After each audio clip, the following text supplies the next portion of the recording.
So I've had this theory about schizophrenia for a long time, for like 7 years now. Like right before I moved here to Colorado Springs, so like 2019.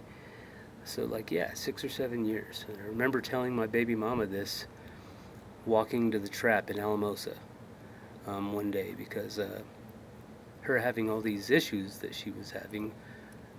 She had quite a few issues like multi-personality disorder, I think partial schizophrenia, bipolar, all this kind of crap, right? So it got me to start thinking about her and being in love with this woman. Always like started. I always wanted to come up with like solutions to these problems and like remedies and stuff. So or trying to figure out why she's having these issues, right? So and me being an overthinker and a thinker and an intellectual, I came up with this theory for what schizophrenia is. And my theory is that it's not other people's voices they're hearing. It's it's their voice, right?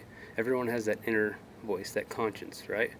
Um, but with excessive drug use and abuse, certain parts of the brain no longer work, right? I mean, if blood doesn't get pumped to that part of the brain anymore, like it literally stops working. So if that's the case, then certain memories and certain connections we've made over the years, or certain ideas about things that we've made, um, gets lost because that part of the brain is damaged, correct? So, but the brain being like having that ability to, create new connections and like, that elasticity part that, or the elasticity ability that it has. I can't remember that actual terminology for how the brain could continue to evolve and grow constantly.